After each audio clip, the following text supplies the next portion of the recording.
एक आरक्षण आणि संविधान रोज बातम्या येतात. बाबासाहेबांचं जर मोदी निवडून आले पंतप्रधान झाले तर बाबासाहेबांचं संविधान मोडून टाकतील तोडून टाकतील असं सांगतात ना प्रचारात. मग 10 वर्षात का नाही मोडलं, 10 वर्षात का नाही तोडलं. आता हे आरक्षण हे जे संविधान आहे हे बाबासाहेबांनी लिहिलं, बाबासाहेबांनी दिलं. पण संविधानची जी काही समिती होती त्या समितीवर बाबासाहेबाला कोणी पाठवलं? महाराष्ट्रातून नाही पाठवलं. इथे काँग्रेसचे आमदार होते, एकाही काँग्रेसच्या आमदारांनी बाबासाहेबांची शिफारस केली नाही. ते बंगाल मधले मंडल नावाचे आमदार होते, त्यांनी आणखी 4 जण मिळाले. 5 जणांच्या शिफारशीवर बाबासाहेब घटना समितीत गेले, बंगाल मधल्या.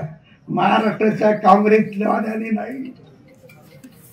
आणि तरी त्याची टिपकी वाचत हात पाहत इतके वर्ष. आणि म्हणून मी आपल्याला सांगतोय की ज्याला 1946 ची घटना आहे, 1947 ला काँग्रेसने या देशाचे 2 तुकडे केले, पाकिस्तान आणि हिंदुस्थान. आणि मग बाबासाहेब तिथून निवडून आले होते ज्या भागातून, तो भाग गेला पाकिस्तान मध्ये. बाबासाहेबांचं सदस्यत्व गेलं, बाबासाहेबांचं सदस्यत्व घटना समितीचं. मग त्याच्यात 292 लोक होते. ते म्हणे ते गेले मग सरदार वल्लभभाई पटेलकडे, आणि सरदार वल्लभभाई पटेलने सांगितलं की घटना समितीत बाबासाहेब पाहिजे. बाबासाहेब नसेल तर घटना पूर्ण होणार नाही.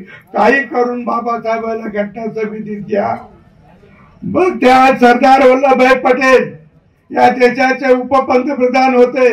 त्यांनी महाराष्ट्राचे मुख्यमंत्री बाळासाहेब खेर, ब्राह्मण माणूस, त्याने फोन केला आणि सांगितलं तुमच्यातून जे काही इथं निवडून गेले 4 जण एकाचा राजीनामा द्या, बाळासाहेबाला घटना समितीत पाठवा बाबासाहेबाला.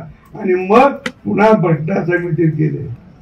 आणि मग 1989 ला 1949 ला बाबासाहेबांनी घटना पूर्ण केली आणि राष्ट्रपतीला दिली. आता ज्या बाबासाहेबांनी घटना दिली, ज्या बाबासाहेबांच्या घटनेवर आजच्या निवडणूक आहे, सारा देश त्याच्यावर चालतोय घटनेवर, त्या बाबासाहेबाला 1952च्या निवडणुकीत काँग्रेसने बिनविरोध द्यायला पाहिजे होतं की नाही? द्यायला पाहिजे होतं की नाही?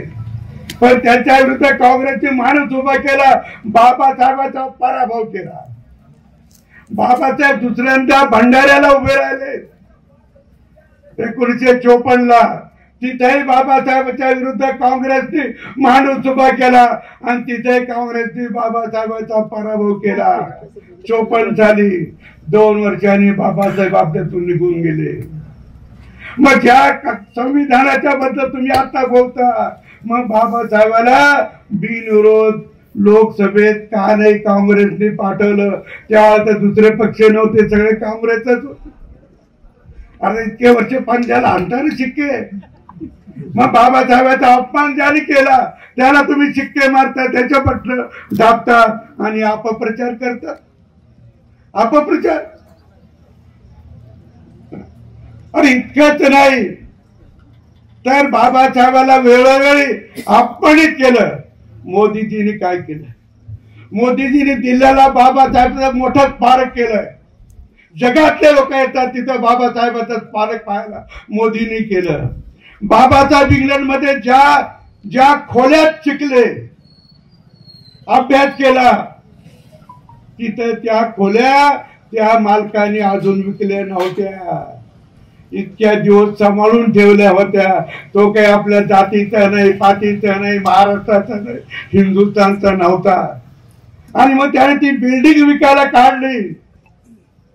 आता जो नवा माणूस घेईल तो ते काढून टाकील. तिथं बाबासाहेबांचा पलंग आहे, बाबासाहेबांची खुर्ची आहे, बाबासाहेबांचा टेबल आहे.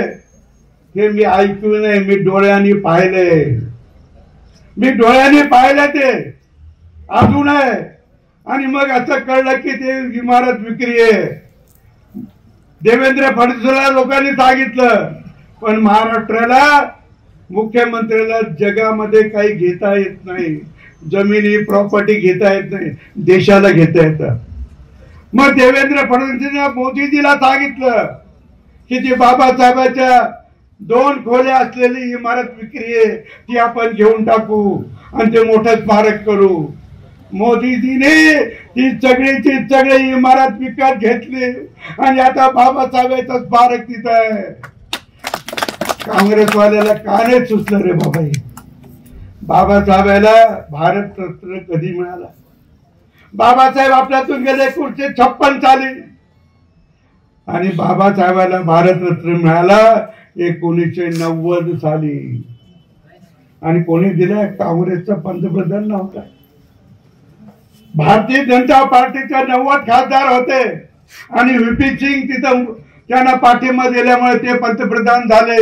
व्हीपी सिंगांनी मग बाबासाहेबांना भारत रत्न दिलं, काँग्रेसने नाही दिलं. अरे तिथे लोकसभेच्या आणि राज्यसभेचे 2 सभागृह आहे, मध्ये एक मोठं सभागृह आहे, तिथं अनेक नेत्याचे फोटो होते.